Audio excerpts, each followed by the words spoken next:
Good morning, all being here this morning.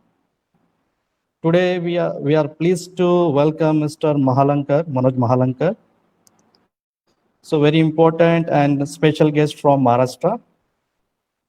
Mr. Mahalankar is an assistant manager in sales department associate with the Paharpur Cooling Tower Limited, Andheri East, Mumbai. Today he's going to share his expertise. He's going to share his expert opinion related to the fundamentals of cooling tower, its use, its industrial use, its component. So with that, I request all to give the special attention to the Mr. Mahalankar. So once again, on behalf of mechanical department, I welcome Mr. Mahalankar. Yeah, thank you, Professor Manoj. Now I Actually, request Mr. Mahalankar to start his presentation. thank you, Mr. Mahalankar, you can start. Yeah, thank you, Mr. Manoj, Professor Manoj rather. Actually, we were college mates in engineering. So thank you, Parul University, for giving me a chance to give the presentations to your students. So, what exactly we are going to see today? The fundamentals of cooling tower. Students, what you have seen in your books is only a 2 or 3 page cooling tower literature is there. But how these 2 or 3 pages actually works in total industry, that we are going to see. And what are the different aspects in cooling towers that really works to to give the betterment to the industries, to cool the water in the industries. So basically, first let us understand where these cooling towers are used.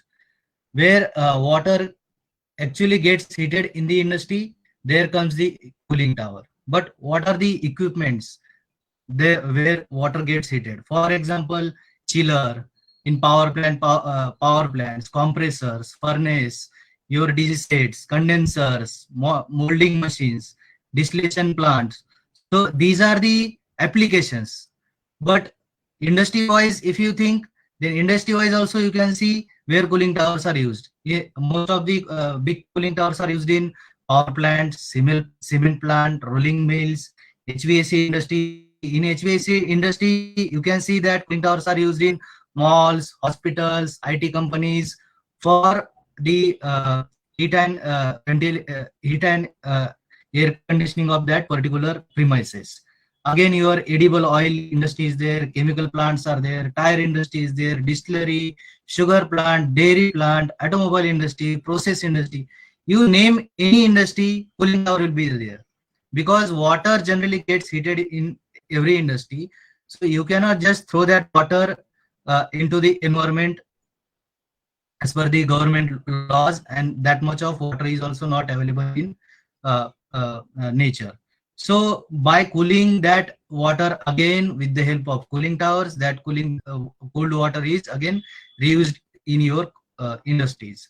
So what we are going to cover in today's presentation is types of cooling towers, what are the underlying principles, components of cooling towers, material of constructions of cooling tower, design parameter, how those design parameters affects the cooling tower, then again losses in the cooling towers, and heat rejection calculation of the cooling towers. So let us move towards the presentation. So what is the cooling tower? So in technical terms, in layman language, I have told that it cools the water which gets heated in the your industry. But the technical term of the cooling tower, how it's get defined is a cooling tower is a device for evaporative cooling of water by direct contact with air. So what is the media here cooling your water is the air available in the nature. So what are the underlying principles of the cooling tower? So rate of heat transfer in a cooling tower depends on following parameters. First parameter is surface area of water in contact with air. So you know the heat transfer or heat transfer is a subject for you in the university. So surface area if increases, when surface area of water increases, your water starts gets cool. So here there is additionally air also there in cooling towers. So another parameter is relative velocity of air, and that velocity with the water during the contact inside the cooling tower. Third is duration of air and water contact in cooling tower. And fourth, an important parameter on which actually cooling tower outlet temperature, we call it as cold water temperature from the cooling tower. So wet bulb temperature decides the cold water temperature from cooling tower. So what is wet bulb temperature? That we will come in next slides. So how do we classify the cooling towers? There are different ways that we can classify the cooling towers in industry. So first is by method of providing airflow. So first is in that mechanical draft. So mechanical draft is usually industry use induced draft, but another one is also there, that is forced draft. But forced draft is now absolute, and mostly the induced draft only gets used in industries. What is the another method in case of providing airflow? That is natural draft. There are no equipments, mechanical equipments, only a cooling tower gets air with density difference, and natural draft creates. Another classification can be done by air-water relationship. So what exactly the classification comes under this? First is counterflow, second is crossflow. So everything is in name only. You can see mechanical draft. Mechanical means there are mechanical components used in cooling tower to cool down the water. What is natural draft? Cooling tower gets cooled with it gets cooled naturally. Third is counterflow and crossflow. We will come in next slides how these cooling towers look like, how counterflow and crossflow define. So mechanical draft counterflow cooling tower. You are seeing this image in your textbooks. So see here you can see that air in cooling tower comes from the bottom of cooling tower. We call it as air entry inside the cooling tower. So air travels from bottom to top in the upward direction, but water is in through the lateral pipes, and this is hot water inlet to the cooling tower, and water flow direction is from top to bottom. So basically what is the counter flow? So counter, it is the name only. Counter means the water and air relationship is counter to each other. So water is falling from top to bottom, and air is going from bottom to top. So they are counter to each other. Hence, this type of cooling towers are called as counterflow cooling tower. And why mechanical draft? So there are equipments such as motor is there, drive shaft is there, gearbox is there, your fan is there. So these are the equipments used in this cooling tower to create a draft, that is induced draft. So here you can see the motor, this is drive shaft, this is gearbox, and this is fan.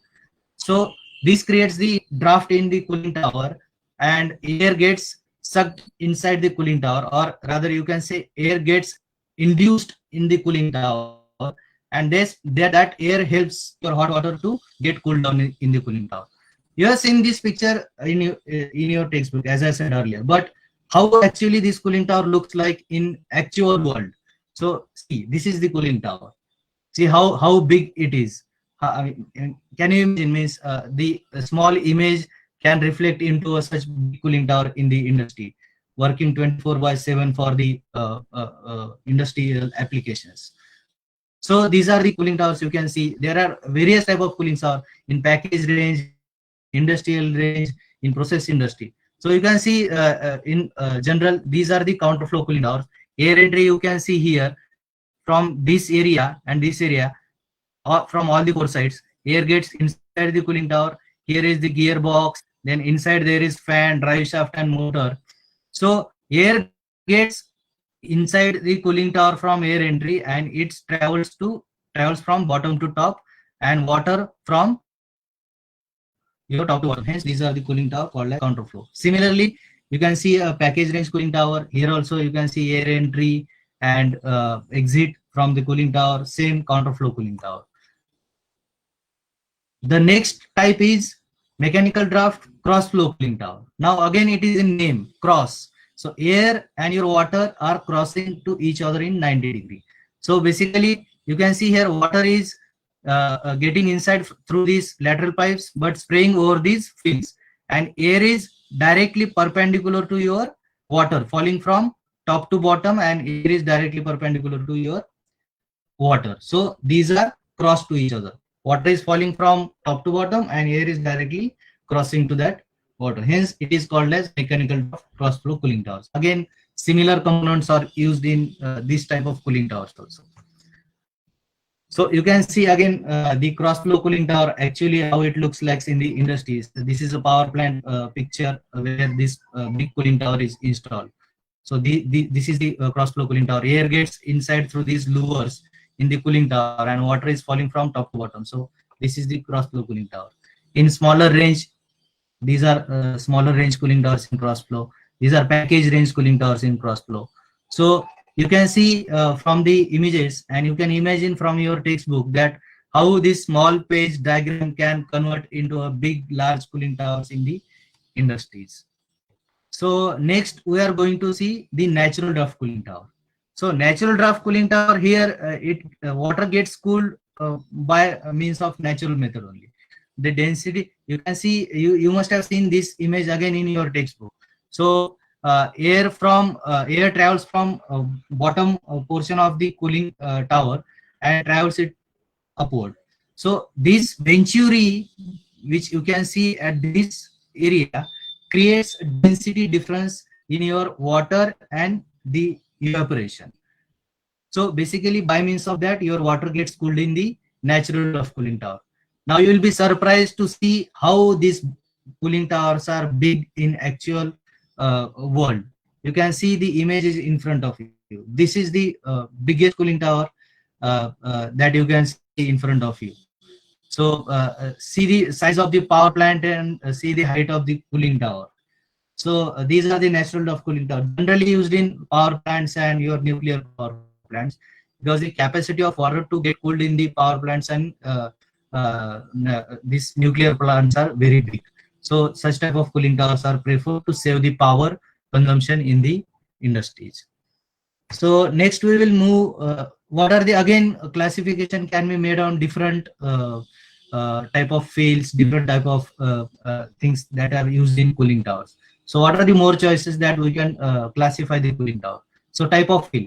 On type of fill, there are two types of fill. One is splash fill and second is film fill. So what is basic difference between these two types of fill? Splash fill is used where you can see in industry the water quality may be a problem and even contamination may happen through your processing also. Some contamination may get added to your circulating water because of the application, and another contamination can come from the atmosphere also. So splash of fills provides the easy maintenance to the cooling towers for contaminated water type. If your water is clean and if you are maintaining the water, then film type of fill can be used. You can see the these are fills which can be we call it as film fill, and another you can call it as a honeycomb shape type fill also. So there is a very small gap in the fills. So water generally gets choked up if it is contaminated.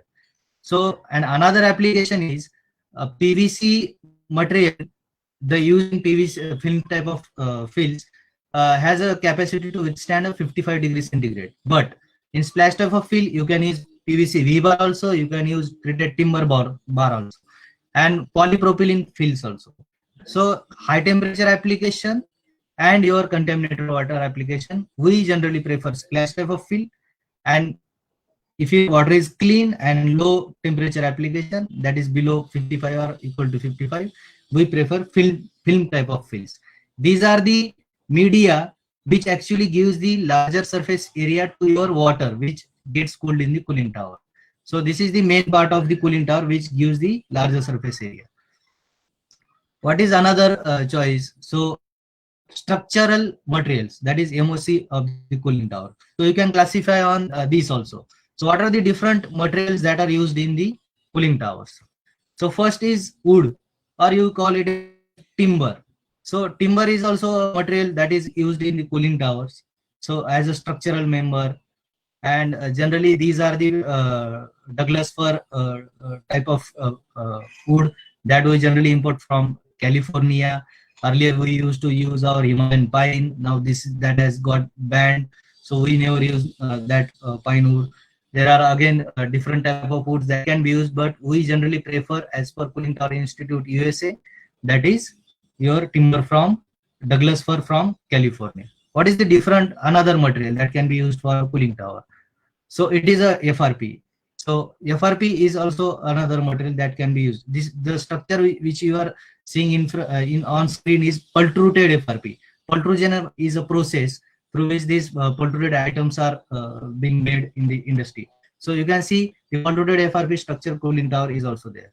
What is the third type of material of construction that can be used in cooling towers? So third is RCC cooling tower. Generally in large power plants, large industries, people prefer RCC type of cooling tower for long durability. So life of this cooling tower is too high because of RCC construction.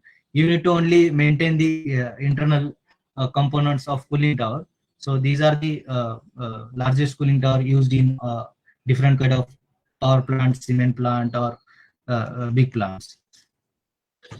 So next we will move to the now you have seen a few components in last slides. So few components will come in the next slides. So what is the drift eliminator? Drift eliminator is used to remove the entrained water from the discharge air stream. See what happens, your fan is rotating at the top of cooling tower and water is just spraying over the fields through the pipes below your drift eliminator. If drift eliminator are not there in the cooling tower, what happens? So that draft created by fan sucks the water directly from your cooling tower. So that loss of water may happen.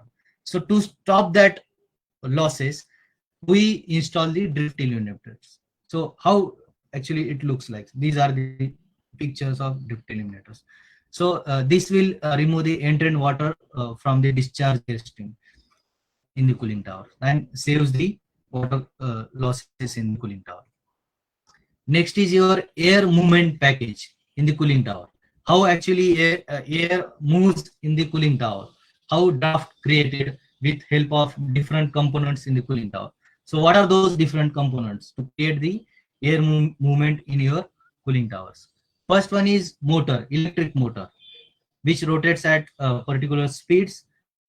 Then another is drive shaft. So drive shaft is connected in between your, this is the motor. You can see this is motor, this is drive shaft.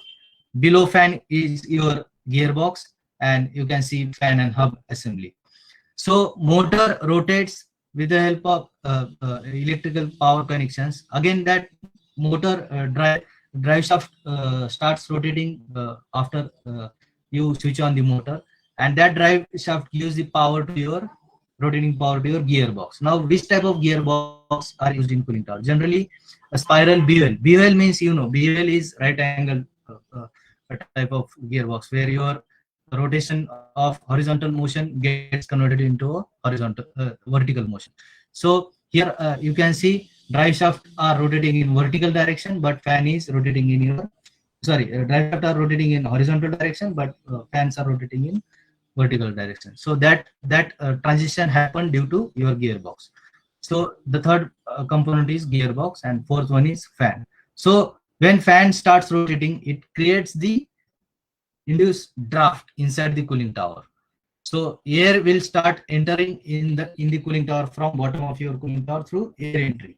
So that is basically cool downs your hot water in the cooling tower. So these are the four components that are used in cooling towers to create the air movement in the cooling tower.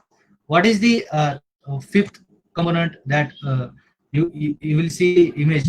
That is fan stack. So this fan stack is installed above the cooling tower, inside which your fan, gearbox, and your drive shaft will be there inside this and stack. So next we will see the thermal design parameters, or you can say what are the different design parameters are considered to design your cooling towers. So you can see in next slide. First one is water flow rate.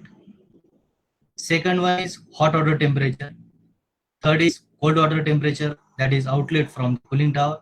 Hot water temperature means you are giving inlet to the cooling tower. That hot water comes from your process, from your machine, or from your plant. And water flow rate is your quantum of water. You can say it in meter cube per hour, liter per minutes, or any metrics can be used in calculating the water flow. And fourth one is wet bulb temperature. So you must have seen that psychrometer in your thermal power plant engineering. Some faculty members must have shown you the psychrometers. So with the help of psychrometer, what do? We put one cloth on your thermometer, and we used to rotate that.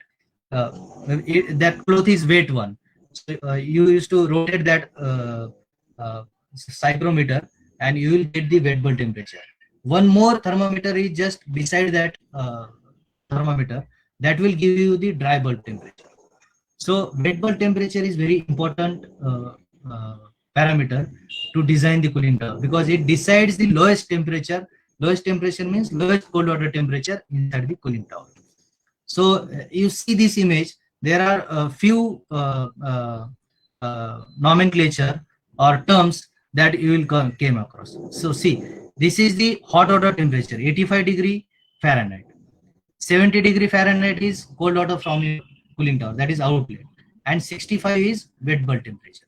So what we generally call to the difference between hot water temperature and cold water temperature. So this is hot water temperature and cold water temperature. So difference between hot water temperature and cold water temperature is called as range. So there are terms in cooling tower that we need to understand while designing the cooling tower. So range is nothing but difference between your hot water temperature and cold water temperature. What is another term? Another term is approach. So approach is basically difference between your cold water temperature and your wet bulb temperature. So these are very important parameters while designing the cooling towers. So we have seen which one?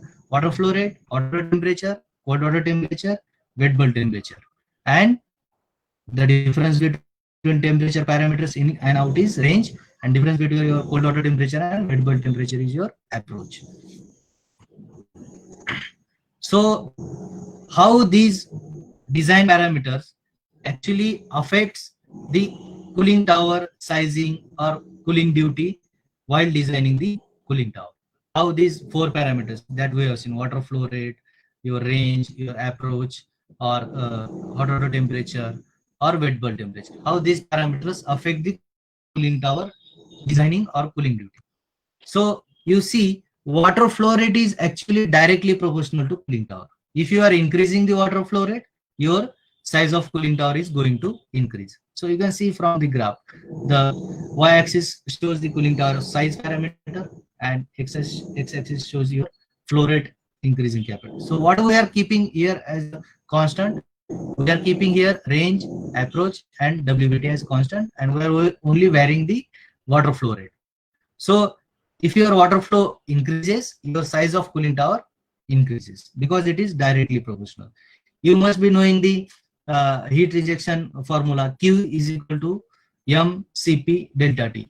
M stand for your flow rate. It is mass flow rate. So Q is directly proportional to your M. So if your M increases, means flow rate increases, your cooling tower size will increase. So next one is range.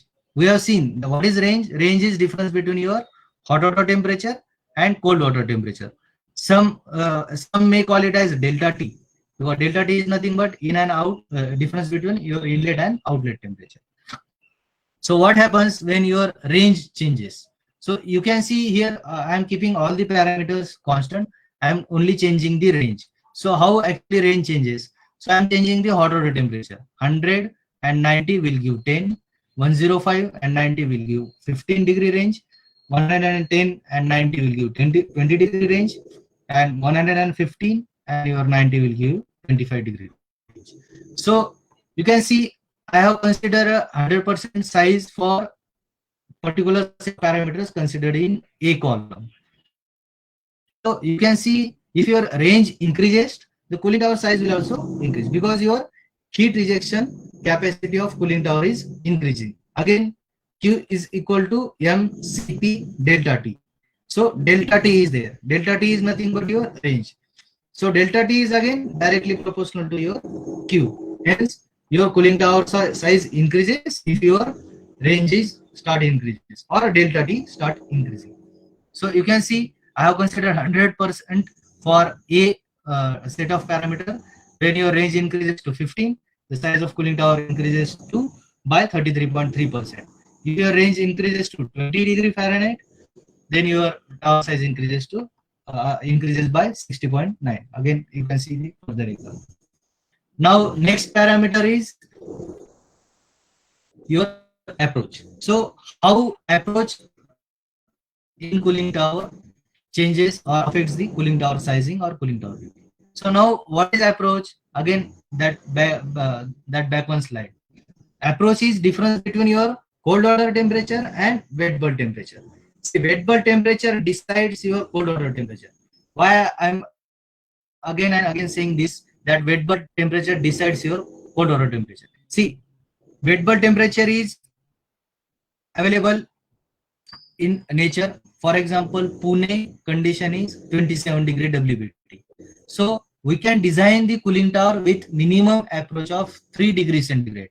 So you will get outlet from cooling tower as a 30 degree centigrade because your WBT is 27. So if your WBT changes, for example, let us say Chennai. So Chennai is having WBT of 29. So in Pune condition, when WBT was 27, you are getting 30 degree outlet. But for Chennai condition, your WBT is 29. So again, a 3 degree minimum approach can be achieved in cooling tower. And in Chennai, you will get 29 plus 3. That is 32. Okay, so 32 is outlet temperature that you will get in Chennai. But in Pune, you can get a 30 degree temperature. So this wet bulb temperature is very important to decide your outlet temperature from cooling tower. And this difference between cold water temperature and your wet bulb temperature is approach. So see, here I am changing the approach. So first in column A, the set of parameter, I am considering the size of cooling tower as 100. And your approach is, in first condition, it is 5. So 5 means your cold water temperature is 85 and WBT is 80. So difference between it is 5. Again, in next condition, I have increased the cold water temperature, that is 87. Difference between 87 and it is 7. So that is 7 degree approach. And in third condition, you can see approach of 10 degree Fahrenheit. So see, when you are increasing the approach, so your WBT is in the example, we have considered WBT as 80. So first is 85, second is 87, and third is 90. So your approach is also increasing 5 degree, 7 degree, and 10 degree. If your approach is increasing, it means you are giving the relaxed condition to the cooling tower. So it is easy to get 90 degree from cooling tower than getting 85 degree from cooling tower. Hence, approach, when your approach increases, your tower size decreases. You can see in B column, the tower size is decreased because your approach increases to 7. Again, in third column, you can see your approach has increased to 10 from 5, your cooling tower size decreases because it has become easy for cooling tower. Graphically, you can see if your approach increases, your cooling tower size decreases. If your approach decreases, then cooling tower size will increase because you are going much closer or lower to your cold water temperature. So it is very difficult for any equipment to achieve the cold water temperature near to that WBT. So your sizing of the cooling tower will increase in case if your approach decreases. But if your approach increases, then cooling tower size will increase. So what is the fourth parameter that affects the cooling tower? See, I have concentrated more on WBT because it is the factor that decides the cooling tower sizing. So here you can see I have considered the WBT of 85, 75 and 65. So see, 65 is colder one, 75 is just above that, and 85 is again much more above 65. So getting a cold water temperature near to 65 will require more power to the cooling tower, or you can say more size of cooling tower. So when your WBT start decreasing, your cooling tower sizing will increase. So for 65 and 85, you can see I have considered 100% cooling tower sizing for WBT of 85. But for 65, you can see the cooling tower size has increased drastically by 80%, approximate 80%. Graphically also you can see if your WBT increases, cooling tower size decreases, but if your WBT lowers down, your cooling tower size will increase. So this is the important parameters. These are the 4 parameters that affects the cooling tower designing. So next we will see the heat rejection calculations in the cooling tower. So see, we have seen the some few parameters like water flow rate, your hot water temperature, cold water temperature, and WBT. So these are the parameters generally required to design the cooling tower. We generally ask various customers to provide these parameters. Then we put into our system, we design the cooling tower, and we supply the cooling towers to the industries. So so there are different type of application where you will find different type of temperature, different type of flow rates. For example, for chiller, the water flow rate may be a lower one, but for power plant, the water capacity to be cooled down is very large. Again, if you see at a temperature side one, process industry may observe a 10 degree delta T also and 30 degree delta T also. But in HVAC application or you can say DG sets or molding machine application, you may observe a delta T of 5 degrees centigrade or up to 10 degrees centigrade.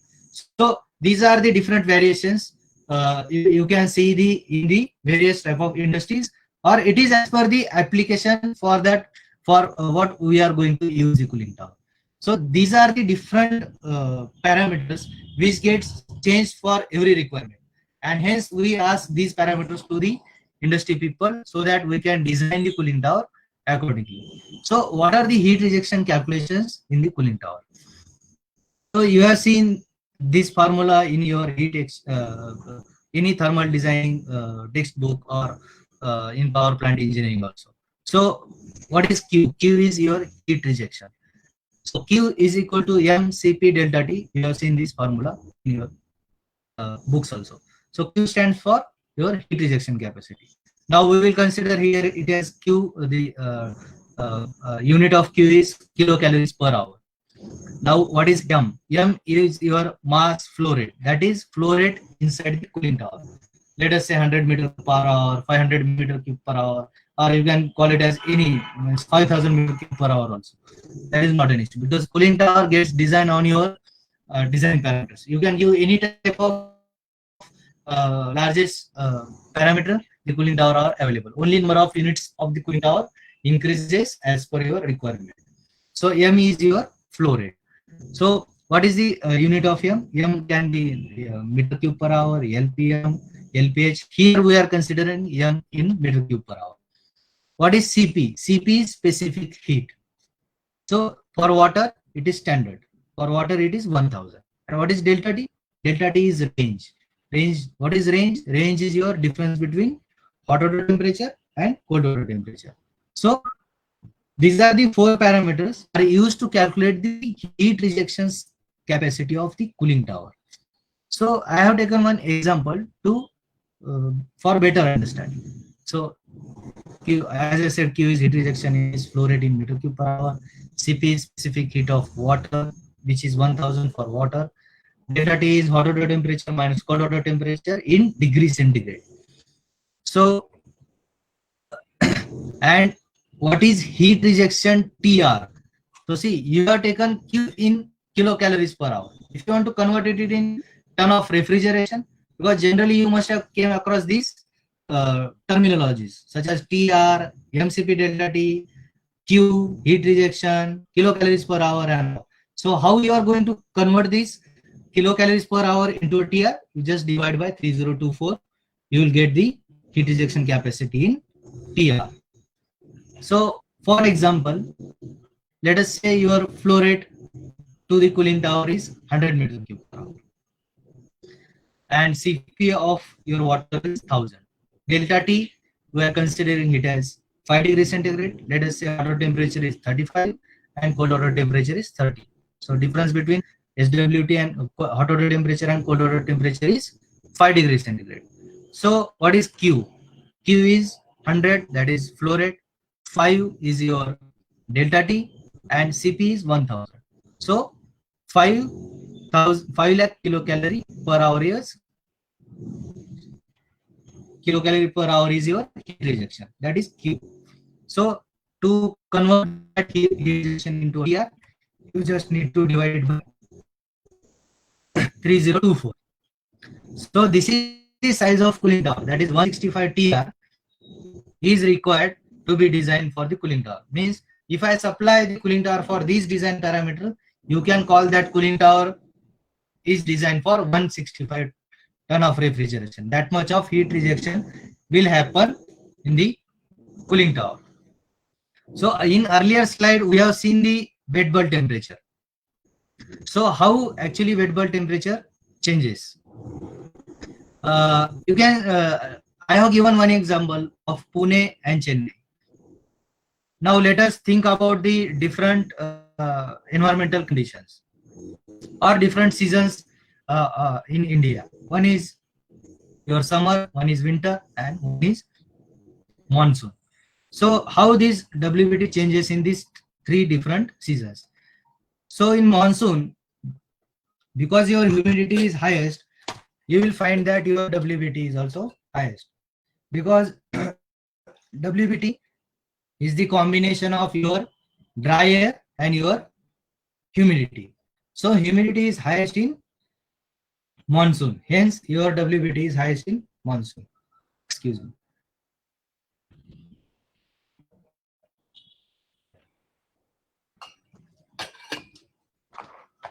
So that WBT is highest in monsoon, hence generally we ask customer to give the WBT of monsoon so that cooling tower can be designed for worst condition. So monsoon is the worst condition for designing the cooling tower, hence we ask generally the WBT of monsoon. What about summer and winter? Summer and winter are generally dry. The humidity in summer and winter is comparatively lower than your monsoon because there is no much humidity inside the atmosphere. So your WBT is lower. Hence we design cooling tower for worst condition of monsoon because your WBT is highest in monsoon. What we are going to see in next slide is water losses in the cooling towers. Nowadays, industrial people are finding that water scarcity is a big problem. So we need to see how we can save the water in the industry. So for saving that water, we need to understand what are the losses in the cooling tower, or whether these losses are bound to happen, or we can minimize something in these water losses or not. So let us see what are the different losses in the cooling tower. First one is drift loss. So see, even by using the drift eliminator, the power of fan which is inducing the air inside the cooling tower is too high. Still there will be a loss of approximate 0.05% or 0.005% of your flow rate in the cooling tower. That loss is called as a drift loss. Drift loss is because of your fan induced draft action in the cooling tower. What is the next loss? It is evaporation loss. This loss is bound to occur, and if we do not allow this evaporation loss, you will not get the cold water temperature in the cooling tower, because this is the heat that is getting rejected from the cooling tower. It is getting dissipated from the cooling tower. That's why you are getting the outlet temperature of colder from your hot water temperature in the cooling tower. So this loss is bound to happen. This loss has to happen in the cooling tower to get the cold water temperature from cooling tower. What is the third loss? So before we see the third loss, we need to understand the number of concentration or cycle of concentration. We call it as C.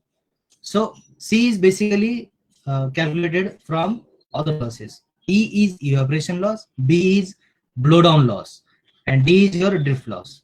So formula is in front of you to calculate the number of concentration.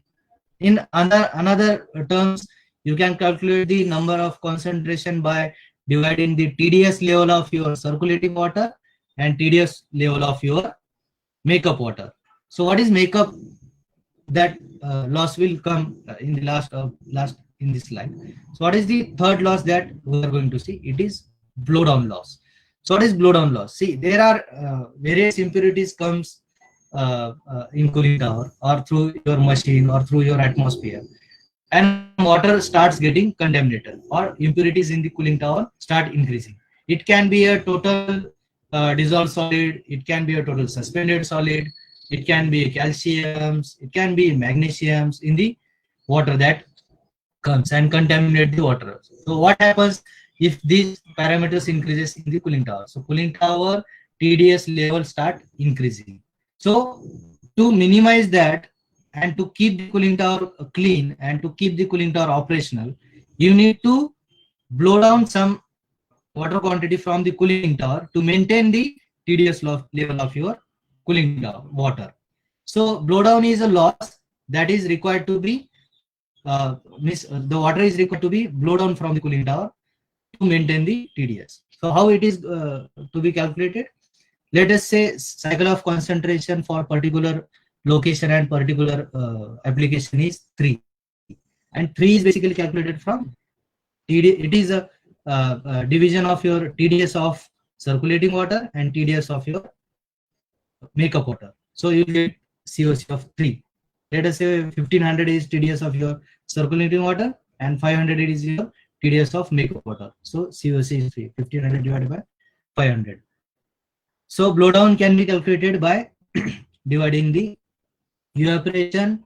Actually, the formula is evaporation divided by COC minus 1. So COC is here is 3.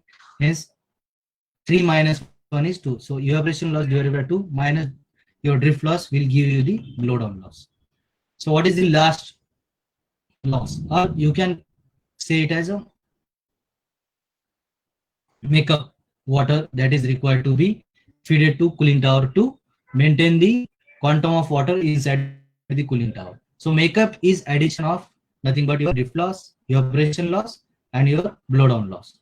So these are all three combined. You can give the makeup to the cooling tower. Makeup is a line that continuously adding the cooling tower water in the cooling tower, because evaporation is a process that happens continuously and your losses from cooling tower are continuous. Hence you need to give the makeup water also continuously. So makeup water can be calculated by adding the evaporation loss, drift loss, and your blowdown losses. So these are the various type of losses inside the cooling tower. So what are the options to the cooling towers? Means which are the different equipments that can be used instead of cooling tower? There are dry coolers or adiabatic cooler. You can even call it as air cooled steam condensers, air cooled heat exchangers. To understand these equipments, again we may have different presentation because it itself have a large industrial presence. So we can have a different presentation for these equipments. So what is adiabatic cooling tower? I'm just covering this slide because this is a new technology around in the market to save the water. So what is adiabatic cooling tower or adiabatic cooler? So adiabatic cooler uses wetted pads to pre-cool the ambient air entering the tower.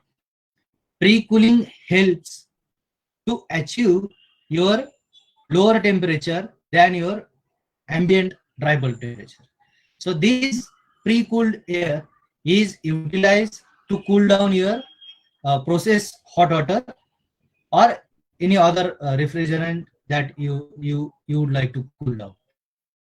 So in cooling tower, what you have seen, we are directly taking the air from atmosphere, and that air is responsible to cool the hot water temperature. But what we are doing in adiabatic cooling towers, we are pre-cooling that air with the help of pads. There are weighted pads. Some quantum of water is sprayed over those pads, and that water, while entering inside the cooler, it gets pre-cooled, and that pre-cooled air is utilized to cool down your process water. From diagram you can see these are the cooling pads. Water is spraying over these pads. So your warm dry air, that is from atmospheric air, let us say it is 35 degrees centigrade, it enters through these pads and pre-cooling happens with the help of these weighted pads. And let us say you get a cold humid air of 22 degrees centigrade. So this cold air of 22 degree to 22 degrees centigrade passes over your process water. Now process water is passed through these bundle of tubes. So let us say your process water hot water temperature is 35 and you need to cool down it to 30. So you will get this 30-degree outlet from adiabatic cooler with the help of this pre-cooled air, with the help of this weighted pads. So after you get the cooled water out from adiabatic cooler, hot water will travel. How adiabatic cooler will look like? So this is the picture of adiabatic cooling tower. So these are the pads where water is sprayed with the help of piping arrangement, and these pads will get wet, and your air will pass through these pads, and it gets pre-cooled and travel to, there are bundle of tubes here inside the adiabatic cooler, and your hot water passes through those bundle of tubes, and hot air after cooling the hot water temperature or your process water, hot water will pass from these outlet fans. So these are the adiabatic coolers. So let us summarize what we have seen so far. So cooling tower is limited only by the wet bulb temperature. See, any quantum of water can be cooled, any delta T can be achieved in the cooling tower. But what is the limiting factor that limits the cooling tower outlet temperature is wet bulb temperature. So this is very important parameter for designing cooling towers. Next, choice of mechanical draft versus natural draft. We have seen the types of cooling tower. One is mechanical draft, one is natural draft. In mechanical draft, we have seen that mechanical equipments are used, and in natural draft, the process happens naturally.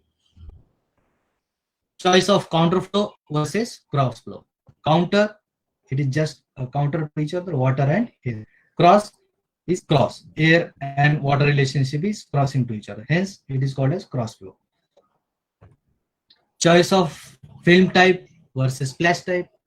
Film type is used for clean water application and lower temperature application. Lower temperature means below 55. Splash type films are used for dirty water or contaminated water application, or your hot water temperature inlet to the cooling tower. Choice of structural materials. We have seen there are different structural materials can be used: wood, FRP, or RCC. What are the losses in the cooling tower? We have seen drift losses, evaporation losses, blowdown losses, and makeup water quantity. How varying thermal design parameters affect tower sizing in different ways. You have seen how flow rate affects, how temperature or range affects, how approach affect, how the wet bulb temperature affects the cooling tower sizing. And last but not least, we have seen the heat rejection calculations in the cooling tower. So this is all about the fundamentals of cooling tower that we have so far. I hope the doubts or some kind of knowledge you must have got from these fundamentals of cooling tower, because you have seen that few pages are there in your textbook that will give only a overview of cooling tower, but you must have picturized today that how big these cooling towers are in actual world and how it helps the industries to cool down and save the water in the industry. So thank you, uh, Professor Manoj. You can add.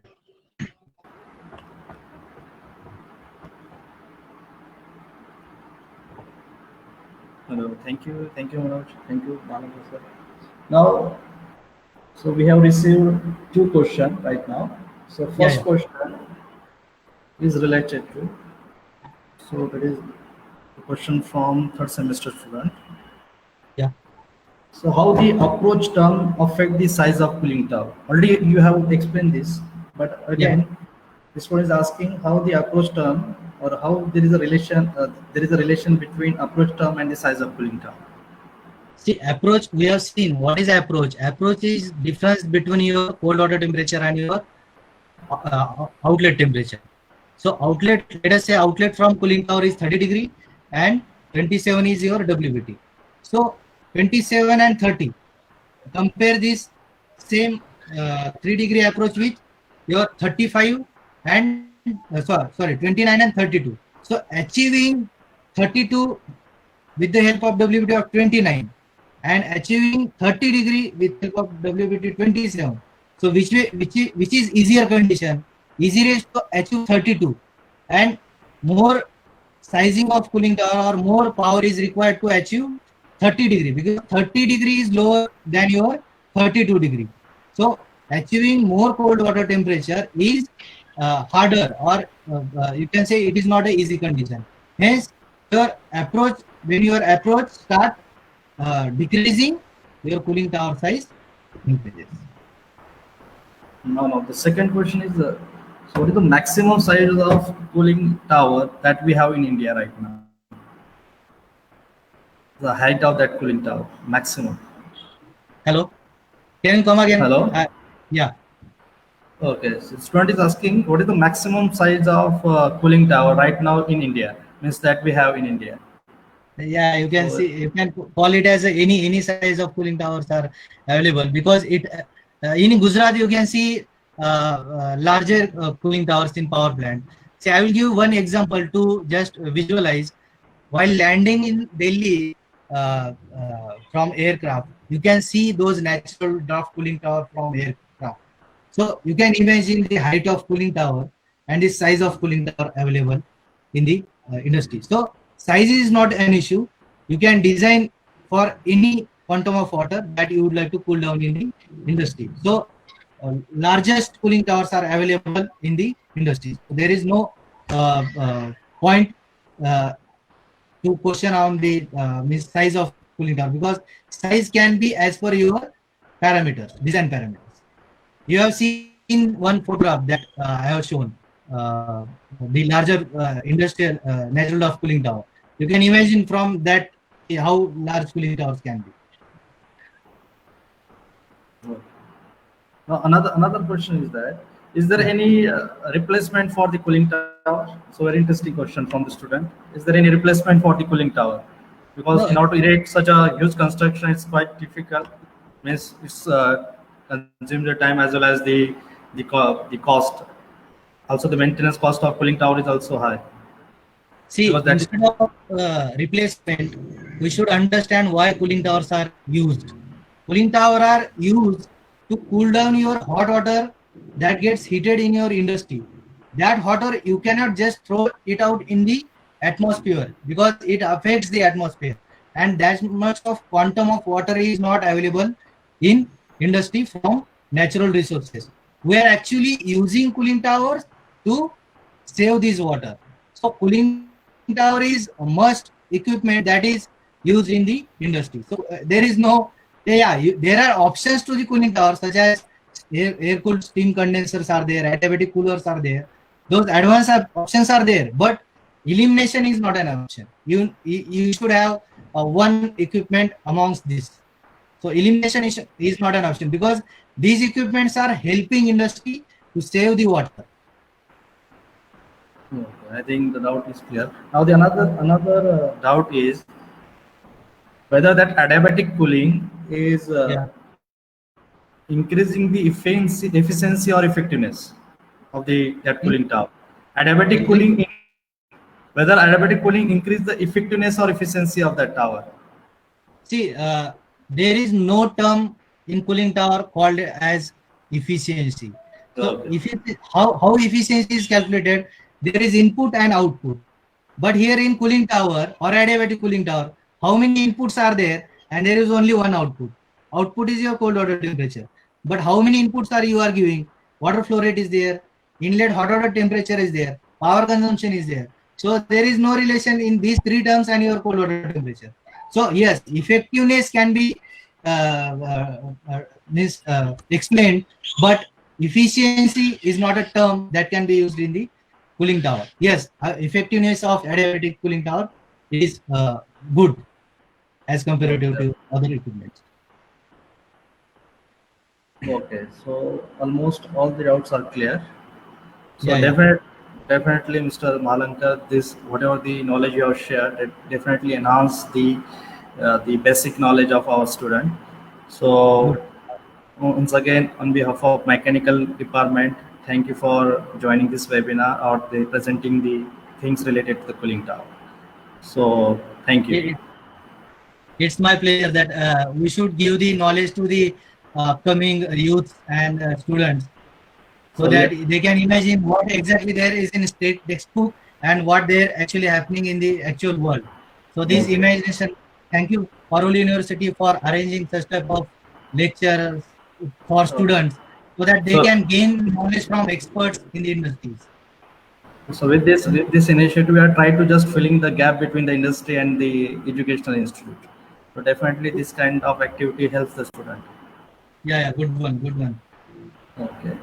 Thank you for your valuable time. Right. So thank you very much. Yeah, See you thank you, soon. Manoj. Yeah, see you. We'll sign off. Thank you. Okay. Okay. Thank you. Bye. Bye.